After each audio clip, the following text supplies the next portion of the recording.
Section 2. You will hear a tour guide talking to some tourists who are going on a walking holiday in Spain. First, you have some time to look at questions 11 to 14 on page 3.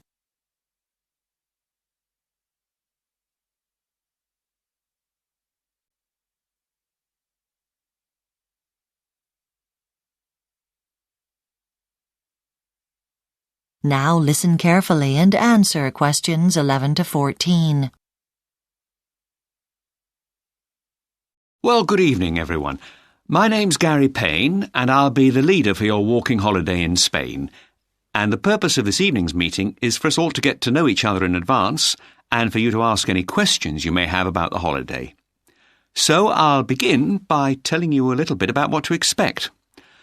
Now, the ferry crossing from England to Santander in Spain takes about 24 hours. We'll be sailing on the Prince Regent, which was first launched in the 1980s. As well as the crew of 160, it can accommodate about 2,000 people and 600 cars, and it sails at an average speed of 37 kilometres an hour. There'll be an onboard map on one of the decks, which charts the ship's progress during the voyage.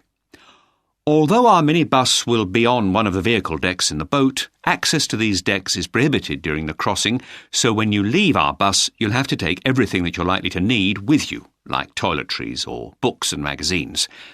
In fact, it's probably a good idea to put these things in a separate bag beforehand. You shouldn't need snacks on board as meals are provided, and they're quite substantial. And if you don't feel well or get a headache, you can get tablets from me. I always carry an adequate supply. Now, once we're in Spain, we'll be based at a hostel in a small village called La Vega de Libana, about 120 kilometres from Santander. It's a very picturesque area that's retained a lot of its traditional industry and culture. The hostel accommodation's fairly simple. There are bunk beds, and each room holds 4 to 8 people. But the bathrooms and showers are of a high standard. The hostel residents have the use of tennis courts nearby, if you feel like a game. We'll be given breakfast and an evening meal at the hostel. In general, the hostel is relaxed, but there are a few rules which the owners enforce strictly. Smoking is not allowed anywhere inside the building, and food and drink is banned in the dormitories. Any chairs or tables which you take outside into the gardens must be returned every evening to their original place. And finally, the doors are locked after midnight out of consideration for other guests who are trying to sleep. Before you hear the rest of the talk, you have some time to look at questions 15 to 20 on page 4.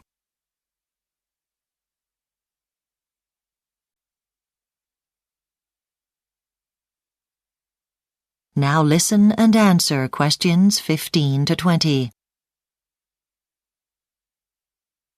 Now that's enough about travel and accommodation, but before I move on, I should say something briefly about equipment. There's a list in the guidebook you've been sent, but I'll just elaborate on 1 or 2 items. First, boots. Make sure that the ones you bring have thick soles. That's the most important thing. Don't bring trainers for walking in. Apart from anything else, they're dangerous because they slip. It's important to bring spare socks. Then, about waterproofs. I'd strongly advise you not to come with anything heavy, with a thick lining. The ideal things are those lightweight ones, because they fold up small, and although they do keep the wind out, they don't make you too hot. Right? Next, sun cream. This is absolutely essential. And regarding the strength, make sure you get what's known as total block. Even factor 25 isn't good enough for those latitudes in July. Then, let's see. Bring a folder to keep your map and other papers in, one of those plastic ones.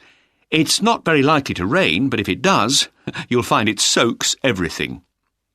So, that's the practicalities over. Now let me tell you a little bit about the area in Spain where we'll be walking, the Picos de Europa.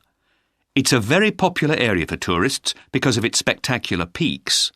Although they're only 25 kilometres from the sea, the highest peaks are more than 2,600 metres high and have year-round snow caps. On the highest peaks, You've got alpine plants that are only free of their snow cover for a few months a year. Then you've got meadows that are full of wild flowers at certain times of the year. Then the northern slopes are covered by woodlands, giving homes to rare species such as wolves and bears. And because of the variety of plant life, which survives in that part of Europe due to the traditional way of life there,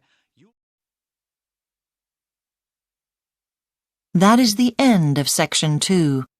You now have half a minute to check your answers.